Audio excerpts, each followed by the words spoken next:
درویشوں کا لنگر کن کا میں کن فصلہ ٹے کن ہووے بخت سولا دنیا آوے کھا کھا جاوے راضی ہووے بلا.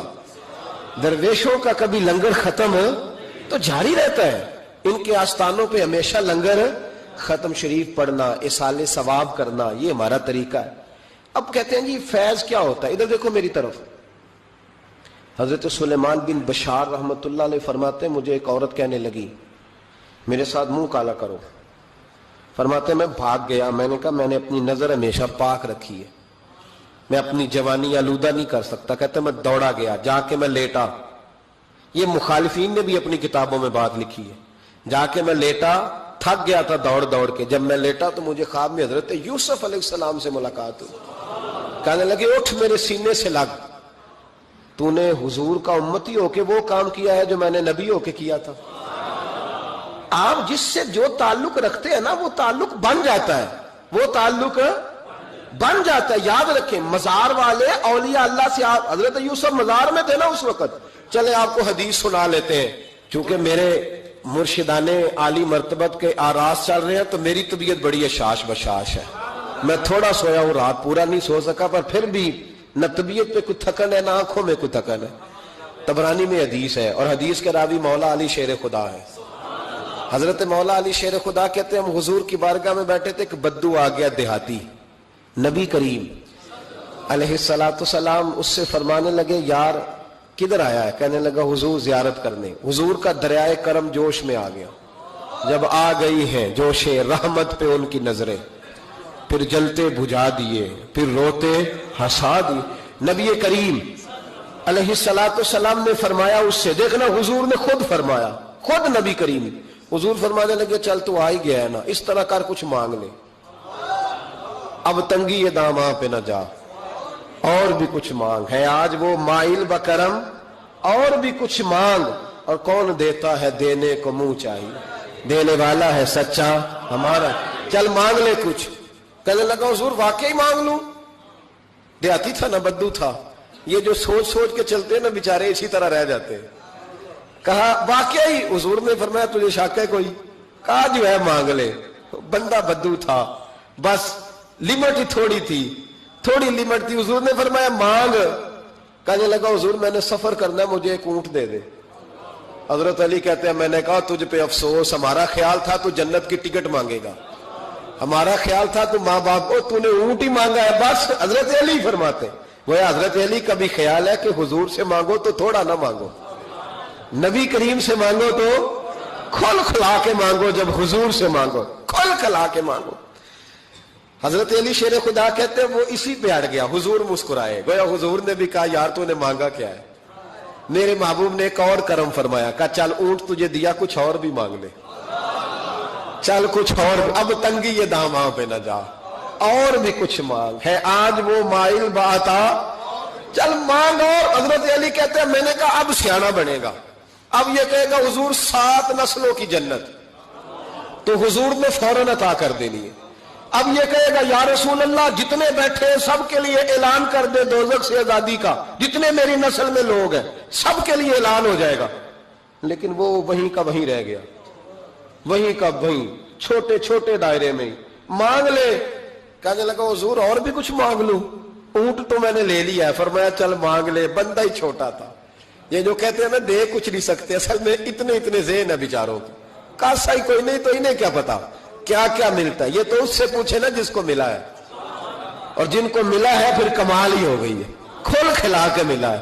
اور میرے ایک استاد تھے تو ان سے ایک شخص نے کہا کہ حضور فلانا مولوی جمعے پہ کہہ رہا تھا حضور کچھ نہیں دیتے. فرمانے لگے اسے ملا کچھ نہیں نا، ہم سے آ کے پوچھے ہم کیا تھے. میں گلیاں دا روڑا کوڑا تے محل چڑھایا سائیاں، ہم سے پوچھے جنہیں ملا ہے اور کس طرح ملا ہے. نبی کریم نے فرمایا اور مانگ لے. کہنے لگا واقعہ ہی دیں گے؟ فرمایا ہاں دیں گے.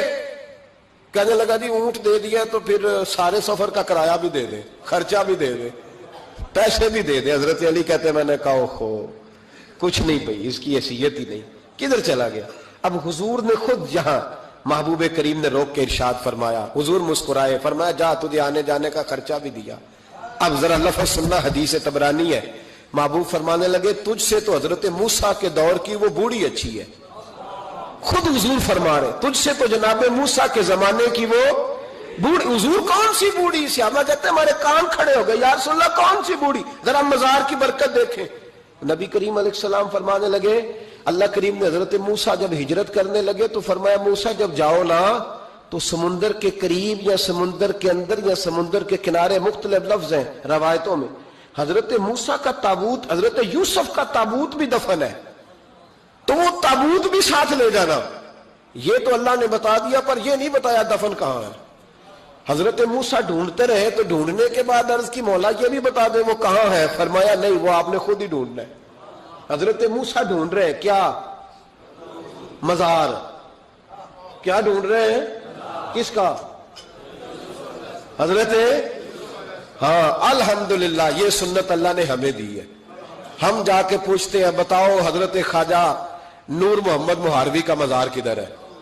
ہم سائی وال کھڑا ہو کے پوچھتے ہیں کہ پاک پتن شریف جانا ہے، راستہ کون سا جاتا ہے؟ یہ نبیوں کی سنت اللہ نے ہمیں دی ہے، ہم یہ کام کرتے ہیں. حضرت موسیٰ ڈھونڈ رہے اور ڈھونڈتے ڈھونڈتے فرمایا مل نہیں رہا تھا، لوگوں سے پوچھا بھی کہاں ہے. اور یہ بھی اللہ کی حکمت ہے، واللہ اللہ تو اپنے نبیوں کے سامنے سارے پردے کھول دیتا ہے، یہ بھی حکمت ہے. کہاں ہے مزار؟ لوگوں نے کہا حضور ایک بوڑھی اماں ہے، بڑی بوڑھی، اس کو پتا ہے. فرمایا بلاؤ. اماں کو بلایا، کب زیادہ بوڑھی ہے تو حضرت موسیٰ کہنے لگے چلو خود چلتے ہیں اس کے پاس. حضرت موسیٰ خود آئے. کس کام؟ اللہ آپ کا بھلا کرے، اللہ کرے آپ کو یاد رہ جائے یہ باتیں. مزار شریف کا پتہ کرنے آئے. آ کے اماں سے کہا اماں حضرت یوسف کے مزار کا پتہ؟ کہنے لگی بالکل پتہ ہے. کہا پھر کہاں ہے؟ کہنے لگی ایسے ہی مفت میں ہی بتا دوں. مزار کا پتہ بتانے میں پیسے لگتے ہیں، کوئی مفت نہیں بتایا جاتا. ولی کے مزار پہ جانا کوئی معمولی بات ہے؟ ایسے ہی بتا دوں. حضرت موسیٰ کہنے لگی اماں میں نے تابوت نکال کے ساتھ لے جانا ہے، بتاؤ. اماں کہنے لگی میں یہ حضور فرما رہے ہیں، یہ طبرانی ہے، نبی کریم علیہ السلام نے فرمایا بتاؤ. حضرت موسیٰ کہنے لگے بتاؤ. کہنے لگی پیسے لگتے ہیں پھر بتاؤں گی. کہا کیا لیتی ہو؟ تو اماں کی سوچ. حضور کہنے لگے تجھ سے تو اس اماں کی سوچ ہی بڑی ہے. اماں کی سوچ دیکھیں. اماں کہنے لگی موسیٰ اگر حضرت یوسف کے مزار کا پتہ بتاؤں گی اس شرط پر کہ جنت میں مجھے وہ والا مکان چاہیے جس کے پڑوسی حضرت موسیٰ علیہ السلام ہو. ختم ہو گئی بات. رکھو یہاں قیمت تو لے لو مزار کا پتہ. لوگ سمجھتے ہیں مزار کوئی معمولی بات ہے، کوئی معمولی لوگ ہیں صاحب، یہ بہت بڑی بات ہے مزار کا پتہ. کہا اس جنت میں وہ والا مکان جس کے ہمسائے حضرت یعنی ادھر تسی ہو وہ تو ادھر تے کاندھ، ہاں پنجابی میں کاندھ سانجی ہوئے. پھر پتہ بتاؤں گی. حضرت موسیٰ علیہ السلام کہنے لگے اماں تو زیادہ ہی اونچی چلی گئی ہے، اس طرح کر جنت لے لے. یہ موسیٰ کا پڑوس نہ مانگ، جنت لے لے. حضرت موسیٰ علیہ السلام کی اس اماں سے تکرار ادب سے کہہ رہی ہے. یہ بات بھی اللہ نے اماں کے دل میں ڈالی، ادب سے کہتی نہیں پھر موسیٰ نہیں نہ اگر وہ مکان دینا جاؤ کسی اور سے پوچھ لو. نہیں بتاتی، ناز سے بات کر رہی ہے. 3-4 دفعہ جب کہا نا تو حضرت موسیٰ علیہ السلام کہنے لگے اماں جنت دے تو رہا ہوں. جب اماں ڈٹ گئی لینا ہے، میرے نبی پاک علیہ السلام نے فرمایا اللہ سے یوں نہ مانگا کرو کہ یا اللہ چاہے دے چاہے نہ دے. فرمایا کہا کرو مولا تو ہی تو ہمارا رب ہے، تو دے، تو نہیں دے گا تو کدھر جائیں گے. اس سے مانگو، پیار سے مانگو، شوق سے مانگو، دل جمی سے مانگو. عرض کی حضرت موسیٰ سے تکرار کرنے لگی، ناز کرنے لگی، کہنے لگی آپ بڑے مہربان ہیں، مجھے وہی والا مکان چاہیے، وہی والا چاہیے. حضرت موسیٰ علیہ السلام اللہ کی بارگاہ میں عرض کرنے لگے مولا یہ تو ڈٹ گئی ہے، اب بتا کیا کرنا ہے. تو رب کریم نے فرمایا موسیٰ خود نہیں بول رہی، میری توفیق سے بول رہی ہے، اور میں نے ہی بات ڈالی ہے دل میں. تو اس طرح کر، تو وعدہ کر لے میں انشاءاللہ عطا کر دوں گا. حضرت موسیٰ نے وعدہ کیا تو اماں نے ایڈریس بتایا. بتاؤ مزار کی کتنی برکت ہوئی. بیان کون کر رہا ہے؟ میرے نبی پاک. اور امام خازن نے لکھا ہے جب جناب یوسف علیہ السلام کو دفن کیا گیا نا تو دریا کے کنارے دفن کیا گیا. جس کنارے دفن کیا گیا وہاں سے پانی کی ایک چھوٹی سی نالا گزرتا تھا. کھال بنائے جاتے ہیں نا پانی کے نالے، وہ نالا گزرتا تھا. تو ان کے مزار چونکہ بنا ہوا تھا سنگ مرمر کا، تو جب گزرتا تھا تو جس طرف وہ سارا پانی چھو کے گزرتا تھا وہ علاقہ سرسبز و شاداب ہو گیا. ایک سائڈ سرسبز ہوئی تو دوسری سائڈ والے لوگ ناراض ہو گئے، کہنے لگے تمہارے اکیلے کے نبی نہیں تھے، ہمارے بھی ہیں. ہم نکالیں گے رات کو تابوت ادھر دفن کریں گے. ہمیں بھی تو سبزہ چاہیے نا. ہمارے کھیتوں کو بھی اسی دریا کا پانی لگتا ہے پر سبزہ نہیں. لیکن چونکہ حضرت سیدنا یوسف علیہ السلام کے مزار سے چونکہ گزرتا ہے تو تمہیں سبزہ ملتا ہے. اب فیصلہ کیا ہوا؟ امام خازن کہتے ہیں انہوں نے کہا اس طرح کرو حضرت یوسف کو وہیں رہنے دو تو ایک اوپر سے کھال بنا لیتے ہیں, پانی سارا ادھر سے گزرے گا, آگے جا کے 2 حصوں میں بانٹ لیں گے, آدھا ادھر چلا جائے گا آدھا ادھر چلا جائے گا. کہتے ہیں جب انہوں نے بانٹا تو سارا علاقہ ہی سرسبز و شاداب ہو گیا. اس پاکستان میں کون سا ظلم ہے جو نہیں ہوا؟ کون سا ظلم ہے جو یہاں نہیں ہوا؟ کون سا جرم ہے جو لوگوں نے نہیں کیا؟ لیکن پتہ ہے اس کے کھیت خشک نہیں ہوئے. آپ کو پتہ ہے اس وطن کی دھرتی پر سبزہ اگنا بند نہیں ہوا. آپ کو پتہ ہے یہاں سب کچھ ہوا, حکمران لوٹ کے کھا گئے, لیکن اس دھرتی پہ کبھی خشک سالی نہیں آئی. یہاں کبھی کھیتوں نے سبزہ اگانے سے انکار نہیں کیا. یہاں کے درخت پھل دیتے رہے. پتہ ہے کس کی برکت سے؟ داتا علی اجویری کی برکت سے.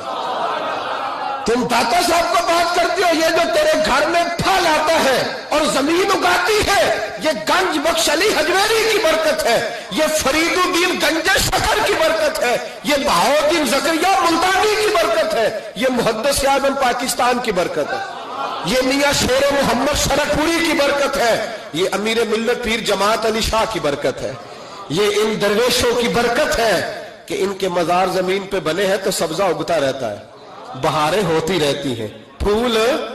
تو ان کا شکریہ ادا کرنے کی بجائے مخالفت کرنے لگ گیا, تو الٹا بات کرنے لگ گیا. پڑھنا کتاب تجھے سمجھ آئے, یہ تجھے مل کہاں سے رہا ہے. رب کریم تو ان کی حیا ہی بڑی کرتا ہے. ایک شخص مجھے کہنے لگے جی قبر کیا ہوتی ہے, آپ مزار پہ چلے جاتے ہیں. میں نے کہا تجھے آج تک نہیں سمجھ آئی, پڑھ ترمذی شریف. نبی پاک نے فرمایا قبر المومن روضۃ من ریاض الجنہ. مومن کی قبر قبر نہیں ہوتی, جنت کا ٹکڑا ہوتی ہے.